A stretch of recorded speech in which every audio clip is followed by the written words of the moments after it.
انا هاجر من قناه لولي شانل. لو اول مره تشوف الفيديو حطي لايك وحطي اشتراك في القناه عشان وتفعلي زر الجرس عشان اللايك بتاعك ده هو اللي بيساعد ان الفيديو بتاعي يتشاف. فشجعيني وحطي اللايك بتاعك عشان في نسبه مشاهده عاليه والاشتراكات قليله جدا. يلا وشوفوا معايا النهارده احنا جبنا ايه وهنعمل ايه في بقيه يومنا. بصي يا بنات، هنا جبت وراك، جبت 2.5، وجبت ممبار وبانيه، وهنا كمان جبت 1.5 كيلو وراك بس مخليه عشان هعملها شيش طاووق. وهنا البانيه عادي جبت نص، وجبت نص شاورما. وهنا جوافه كانت البنات عايزاها وريحتها حلوه قوي جبتها هي كمان. وجبنا خيار وبطاطا وجبنا طماطم. انا عندي طماطم يعني مش ناشفه في التلاجة فهعملها صلصه، ودي كنت محتاجاها ناشفه. وهنا جايبه بطاطس وجبت بصل ورز، ودي بتاعت الشيش طاووق والعصيان والخضره. بصوا الخضره بقت عامله ازاي، والله مستحرمه وانا بجيبها، خلاص ما بقاش فيه خضره اصلا. وهنا جبت فيجيتار سايب بجيبه حار. وهنا زبيب وكيس تانكي كده عشان نعمله بالليل. وجبت سلك وكيس كرول وكراريت كده. كراريت ايه، كراريتا ده. جبت كيس. تعالوا بقى اقول لكم الاسعار. الوراك ب65، والبانيه ب140، والشاورما زيه. الممبار 180، والجوافه ب20، الخيار ب15، البطاطا ب12، الطماطم ب15، البطاطس الاتنين كيلو كانوا عاملين 25، البصل ب22 الاحمر. الرز ب20، بص الرزايه بتاعته هي مش مكسره. 10 7 جنيه دول كده، الثلاث حزم دول ب5. السلك هنا ب5، والكيس ده هو كمان برضو ب5 اللي هو كريس.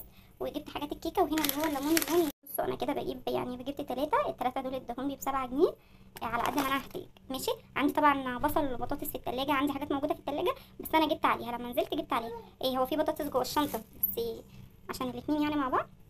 النهارده في اكلات هعملها وهشيل منها في الفريزر، وفي اكل هعمله هو يعني مش هشيل منه حاجات، اشيل منها وحاجات مش هشيل منها، وحاجات من اللي انا جبتها مش هعملها برضو يعني هتتشيل وكده. بس ودي كده كانت مشترياتنا. كمان جبنا حاجه الكيكه عشان نعمل بيكنج باودر وفانيليا ودقيق وبيض ولبن. بس كده. ودي كانت حاجتنا بتاعت النهارده اللي احنا نزلنا جبناها من السوق. بصوا بقى، ده منبار جايباه من عند الجزار. جايبه كيلو، هعمل نصه واشيل نصه. وده الوراك اللي قلت لكم عليها عشان اغسلها احط لها ملح. يعني هو نضيف على فكره، يعني اكيد انت لو بتتعاملي مع جزار معين يعني هتبقي عارفه حاجته، مش اي جزار تجيبي منه كده، لازم يكون جزار معين. فده نضيف متنضف، بس طبعا هغسله وهقلبه وهتشوفوه معايا هغسله ازاي. وحطيت خل، وهنا كمان في الوراك خل. انا ما بجيبش فراخ غير وانا بشويها، يعني محدش بيحب عندي الصدر، كلنا بناكل وراك بس الصدر ده مش بيتاكل، وراك بس. والممبار هنا هعمل نصه وهشيل نصه زي ما قلت لكم، بس هسوي كله وهشيل الباقي متفرز في الفريزر عشان يبقى اسهل عليا لو يوم انا تعبانه او مثلا بره البيت ان انا بس هاجي اخرجه وادخله الميكرويف يفك وهعمله على طول. احنا كده نقعناه هنا شويه في الميه والملح والخل، وهنبدا ان احنا نقلب تاني. بص هو زي ما قلت لكم عشان ده من عند جزار يعني معايا، غير كده بيبقى طبعا اكيد كل اللي بيضحي او بيجيبه من عند اي جزار بيبقى عارف ان هو بيبقى لونه اخضر وبيتغسل وبيتنضف. يعني بيكحت بقى، بتحطيه كده على طرف الحوض وبتكوني غسلاه، تبداي ان انت تكحتي بالسكينه وبتاخدي الملح والليمون وتدعكيه كده على ايدك ان هو ينزل اللون كده. يعني هفضل اعدل واقلب وانقعه كده من كذا ناحيه عشان يبقى كله نضيف زي ما انتم شايفين كده. يعني بصوا جربوا بقى طريقتي في عمايل الممبار. زي ما بيقولوا يعني كل واحد وليه طريقه كده. انا بعمله تسبيكه زي تسبيكه المحشي انتوا هتشوفوها معايا دلوقتي، نفس تسبيكه المحشي بالظبط، بس كمان بقطع بصل وفلفل وطماطم مع الرز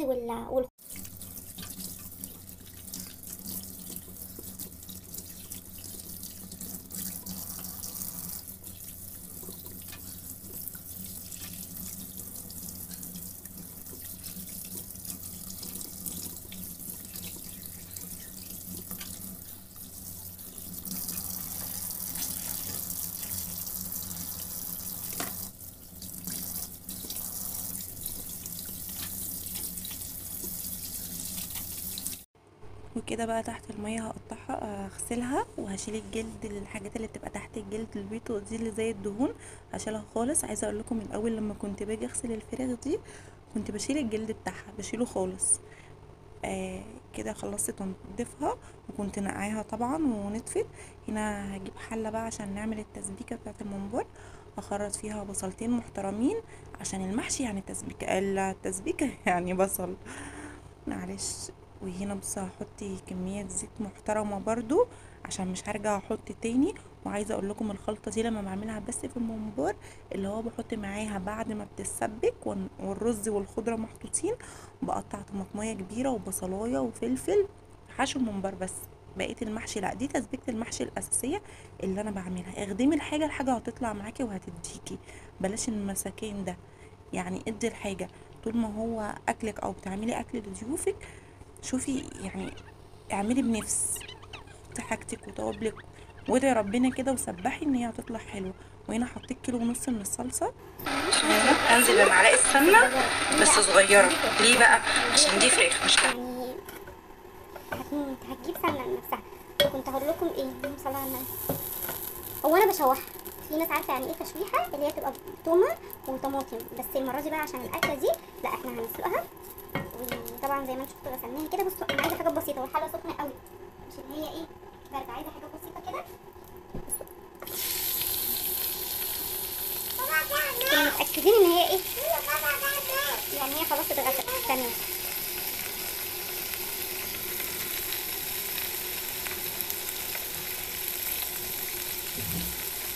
لسه طبعا كده، بس انا عايزاها تاخد الوش ده.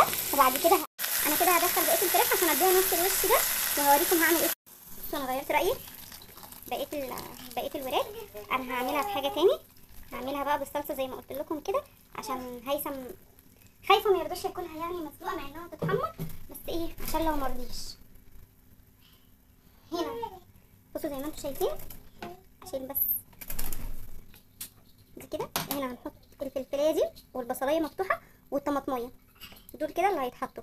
كنت هقول ايه، المفروض كان في جزرايه تتحط بس إيه، مش عندي جزر. بصوا هنا احط فلفل اسود. الناس اللي مش عايزه الشوربه تغمق تحط حصى عادي، بس انا يعني ايه ما اعرفش، بس طبعا ده بخاف الحصى ايه ما شربوش او انساه او.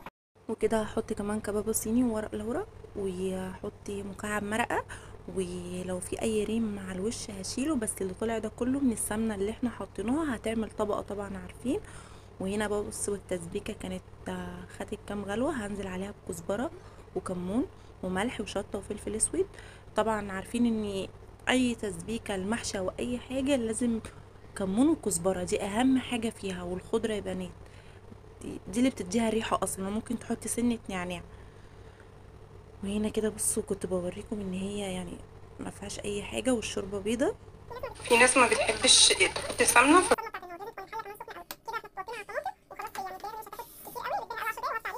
خضره هانم خضره باشا. بصوا هما 3 وانا كان عندي 2 طلعتهم.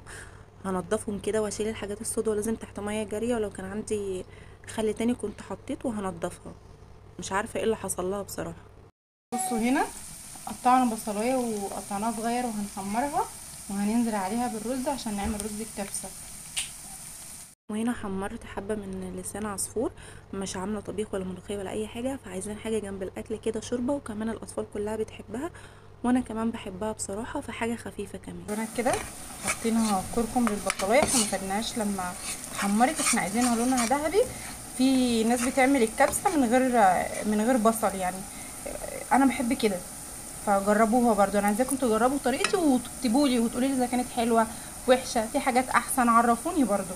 كده زدناها، وهنا ليمونه مجففه لومي زي ما انت عارفاها او بتسميها، وحطينا كمان ورق لورا وهنشيله عشان يعني ما يعملش مع الرز.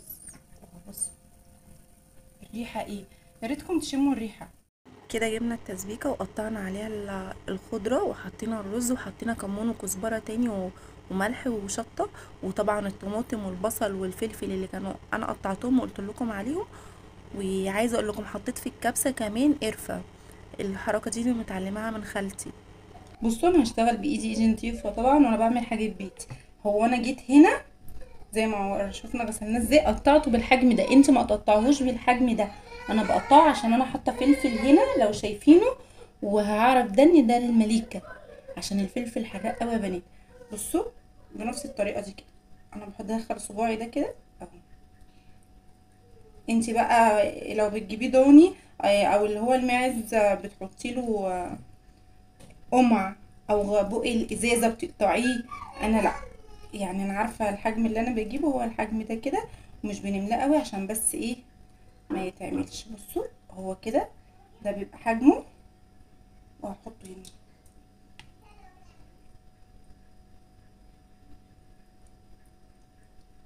وخلي بالي هشيل الفلفل، بصوا اللي هيجي قصادي فلفل هطلعه عشان ابقى عارفه. اخلص الكميه بقى واوريكم. بصوا جالب بقى من كيلو، انا ببقى معايره بالظبط بس خلف في الحب دول مش مهم. اللي بقى من كيلو لربع على قد الكيلو الممبار. وهنا بصوا دول كده، ده النص اللي انا هعمله النهارده. النص التاني انا حطيته ورايا اهو يتسلق، وهشيله بس في الفريزر مسلوق، وهذا اطلعه قبل يعني قبل الاكل كده مثلا بساعتين 3، او اطلعه احطه في الميكرويف على طول، بعد كده احمره. وده هحمره كمان شويه، هسلقه كمان شويه، مش هعمله دلوقتي. والرز كمان هزيده كمان شويه، بس اعرف هيثم هيجي امتى عشان مش هينفع الاكل ده غير يتاكل سخن. كده في الحله دي حطينا ورق لورا وحبهان وكمون وملح وشطه وفلفل اسود ومكعب مرقه. احنا مش بنشرب الشوربه دي نهائي، بس انا يعني بنكد كده الاكل اللي هيخش جواها. طبعا زي ما قلت لكم اللي كان فيها انا شلته خلاص عشان ما اتلخبطش فيه. بصوا انا بمسكها كده بضمها كده، ولازم تكون الميه بتغلي بنفس الشكل ده. بس يا ايكا لازم الميه تكون بتغلي بنفس الشكل ده. واسيبها كده هيقفل ومش هيفتح معاكي، وما تملوهوش قوي. اهم حاجه ان انت ما تملوهوش قوي. هنا بقى كنا حطيناه، طبعا النور قطع، احنا من المجموعه اللي بيقطع من عندنا من 6 ل7 المغرب. حطيناه.